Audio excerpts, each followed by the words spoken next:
அஸ்ஸலாமு அலைக்கும். இன்றைக்கி வந்து ப்ரௌன் பட்டர் பேண்டி ரெசிபி தான். அதுக்கு முன்னாடி ஒரு அன்பாக்சிங் வீடியோ. நான் வந்து மீஷோவில் வந்து செராமிக் பட்டர் டிஷ் தான் ஆர்டர் பண்ணியிருந்தேன். ரொம்ப கம்மியான ப்ரைஸில் வந்து ரொம்ப நாளாக வந்து இது வாங்கணும்னு சொல்லிட்டு நான் பார்த்துக்கிட்டே இருந்தேன். அன்றைக்கி வந்து ஆஃபரில் வந்து எனக்கு ரொம்ப கம்மியாக வந்துச்சு. அதோட டக்குன்னு ஆர்டர் போட்டிருந்தேன். 1 வீக் அப்புறம் அதுவுமே ரிசீவ் ஆயிடுச்சு. அதுதான் உங்களுக்கு அன்பாக்ஸ் பண்ணி காட்டியிருக்கேன். நல்ல குவாலிட்டியாக நல்லா இருக்குது. நல்லா கனமாகவும் இருக்குது. அதோட வித் நைஃபும் இருக்குது. அதோட நல்லா சூப்பராக இருக்குது. இப்போ உங்களுக்கு 1/4 கிலோ வந்து ப்ரௌன் பட்டர் பேண்டி ரெசிபி தான் ஷேர் பண்ண போகிறேன். சாக்லேட்டே பிடிக்காதவங்களுக்கு கண்டிப்பாக இது வந்து நீங்கள் ட்ரை பண்ணலாம். ஃபுல்லாக வந்து ஹெல்த்தியாகவும் நீங்கள் செய்யலாம். என்னோடய ரெசிபியை கரெக்டாக நீங்கள் ஃபாலோ பண்ணி கரெக்டாக செய்யுங்க. இப்போ வந்து அடுப்பை ஆன் பண்ணிவிட்டு ஒரு பேனில் வந்து 40 கிராம் வந்து அன்சால்ட் பட்டர் எடுத்துக்கோங்க. அது வந்து அடுப்பை லோ ஃப்ளேமில் வச்சு அப்படியே கொஞ்சம் நேரம் அப்படியே வந்து மெல்ட் பண்ணுங்கள். அதுவாகவே ஆட்டோமேட்டிக்காக மெல்ட் ஆகும். இடையில வந்து கொஞ்சம் நேரம் மிக்ஸ் பண்ணால் போதும். ஏன்னா கொஞ்சம் பிடிக்காமல் இருக்கும். ஓரளவுக்கு வந்து பட்டருமே நல்லா மெல்ட் ஆகும். ரொம்ப வந்து நம்ம மெல்ட் பண்ணிடக்கூடாது.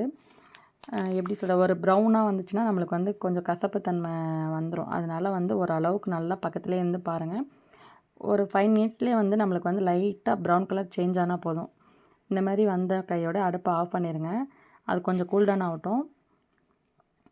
இப்போ கரெக்டாக வந்து ஒரு வெயிட் மிஷின் எடுத்துக்கிட்டு ஒரு பவுலில் வந்து ட்ரை இன்க்ரீடியன்ட் எடுத்து வச்சுக்கலாம். மைதா வந்து 70 கிராம் எடுத்துக்கோங்க.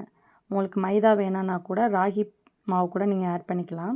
இல்லை வீட் ஃப்ளோர் கோதுமை மாவு கூட உங்களுக்கு ஆட் பண்ணிக்கோங்க. அதில் கரெக்டாக 70 கிராம் எடுத்துகிட்டு அதில் 1/4 டீஸ்பூன் வந்து பேக்கிங் பவுடர் ஆட் பண்ணிக்கோங்க. ஒரு பிஞ்ச் வந்து சால்ட்டையும் ஆட் பண்ணிக்கோங்க. அதை ஆட் பண்ணிவிட்டு இப்போ வந்து இன்னொரு பவுலில் வந்து இப்போ வந்து நாட்டு சர்க்கரை எடுத்துக்கோங்க. 75 கிராம் வந்து நாட்டு சர்க்கரை எடுத்து வச்சுக்கோங்க. உங்களுக்கு சுகர் வேணும்னா இன்னும் கொஞ்சம் எக்ஸ்ட்ரா கூட ஆட் பண்ணிக்கோங்க. இந்த சுகரே உங்களுக்கு வந்து கரெக்டாக இருக்கும்.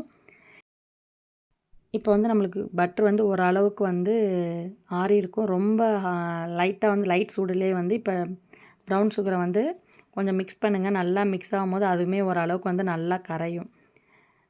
ரொம்ப ஆறக்கூடாது. வந்து பட்டர் ஓரளவுக்கு வந்து லைட்டு ஹீட்டாக இருக்கும் போதே வந்து ப்ரௌன் சுகர் மிக்ஸ் பண்ணுங்கள். நல்லா கட்டிகள் இல்லாமல் ஓரளவுக்கு கை விடாமல் கொஞ்சம் நேரம் மிக்ஸ் பண்ணுங்கள். கொஞ்சம் நேரம் மிக்ஸ் பண்ணாலே நல்லா வந்து இப்போ ஓரளவுக்கு வந்து நல்லா திக்காக வந்துடும். இப்போ இந்த ஸ்டேஜில் வந்து ஒரு முட்டை வந்து எடுத்துக்கோங்க. ஒரு மீடியம் சைஸ் வந்து எக் இருந்தால் போதும். இப்போ அதை வந்து அதில் உடச்சி அதையுமே ஆட் பண்ணிக்கோங்க. ஆட் பண்ணிவிட்டு நல்லா ப்ரௌன் சுகர் பட்ரு எல்லாமே வந்து ஓரளவுக்கு வந்து ஸ்லோவாக அதையுமே மிக்ஸ் பண்ணுங்கள். எக் ஆட் பண்ணுறதுக்கு முன்னாடி அந்த பட்டர் சுகருக்கு ஒரு நல்லாவே கூல்டவுன் ஆகிருக்கணும்.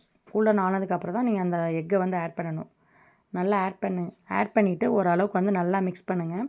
நல்லா வந்து முட்டை வந்து ஃபுல்லாக கரைஞ்சிரணும். அந்த அளவுக்கு வந்து நீங்கள் நல்லா மிக்ஸ் பண்ணதுக்கப்புறம் நம்ம எக்கு ஸ்மெல் இல்லாமல் இருக்கணுங்கிறதுக்காக இப்போ 1/4 டீஸ்பூன் வந்து வெனிலா எசன்ஸ் ஆட் பண்ணிக்கோங்க. அதையுமே ஆட் பண்ணிவிட்டு இப்போ ஓரளவுக்கு நல்லா மிக்ஸ் பண்ணிவிட்டு இப்போ வந்து நம்மளுக்கு பேட்டர் ரெடி ஆயிரும். இப்போ இதில் வந்து நம்ம எடுத்து வச்ச ட்ரை இன்க்ரீடியன்ட் வந்து ஆட் பண்ணிக்கலாம். ட்ரை இன்க்ரீடியன்ட் என்ன பண்ணிக்க ஓரளவுக்கு வந்து மிக்ஸ் பண்ணிவிட்டு இப்போ சலித்து நல்லா அதையுமே எடுத்துக்கோங்க. இப்போ வந்து அதை நல்லா சலிச்சுட்டு இப்போ வந்து இல்லை ஸ்லோவாக வந்து நல்லா மிக்ஸ் பண்ணுங்கள். கட் அண்ட் ஃபோல்ட் மெத்தடில் ஒரே சைடாக வந்து மிக்ஸ் பண்ணுங்கள். அப்போ தான் வந்து நல்லா மிக்ஸ் ஆகும். இல்லை நீங்கள் கொஞ்சம் கொஞ்சமாக ஆட் பண்ணி கூட நீங்கள் மிக்ஸ் பண்ணிக்கலாம். நம்ம 1/4 கிலோவுக்கு வந்து மாவு வந்து கொஞ்சமாக தான் இருக்கும். அதனால் நீங்கள் ஃபுல்லாகவே வந்து ஆட் பண்ணி நல்லா மிக்ஸ் பண்ணிக்கோங்க. இப்போ நம்மளுக்கு வந்து ஃபுல்லாக ரெடி ஆயிடுச்சு. இப்போ வந்து ஒரு பவுலில் கொஞ்சமாக வந்து மைதா மாவு ஆட் பண்ணிவிட்டு இப்போ வந்து சாக்கோ சிப்ஸ் எடுத்துக்கோங்க.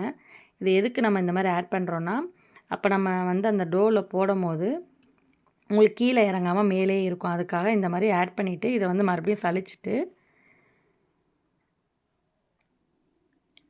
இப்போ வந்து அந்த பேட்டரியில் ஆட் பண்ணிவிட்டு நல்லா மறுபடியும் வந்து மிக்ஸ் பண்ணுங்கள். இப்போ நல்லா மிக்ஸ் பண்ணிவிட்டு நான் 5 இன்ச் ட்ரேயில் பட்டர் ஷீட் போட்டு வச்சுருக்கேன். நீங்கள் 1/4 கிலோன்னா 4 இன்ச் ட்ரேயே போதும். அதில் ஆயில் அப்ளை பண்ணிவிட்டு பட்டர் ஷீட் போட்டுட்டு இப்போ 180 டிகிரியில் 10 மினிட்ஸ் ப்ரீ ஹீட் பண்ண அவனில் வந்து இது 20 மினிட்ஸ் பேக் பண்ணி எடுத்துகிட்டா உங்களுக்கு சூப்பரான ப்ரௌன் பட்டர் பிளாண்டி ரெடி ஆயிரும். கண்டிப்பாக இதை ட்ரை பண்ணி பாருங்கள். சாக்லேட்டே பிடிக்காதவங்களுக்கு கண்டிப்பாக இது பிடிக்கும். என்கிட்ட வந்து அந்த ஓவனில் வச்சு எடுக்கிற வீடியோவுமே மிஸ் ஆயிடுச்சு. உங்களுக்கு ஃபோட்டோஸ் மட்டும் தான் நான் ஷேர் பண்ணியிருக்கேன். நான் சொன்ன ரெசிபி கரெக்டாக ஃபாலோ பண்ணிங்கன்னா உங்களுக்கு சூப்பரான டேஸ்ட்டான ப்ரௌன் பட்டர் பிளாண்டி கண்டிப்பாக கிடைக்கும். இதே மாதிரி அடுத்தடுத்த வீடியோ உங்களுக்கு வேணும்னா கண்டிப்பாக என் சேனலை வந்து சப்ஸ்கிரைப் பண்ணுங்கள்.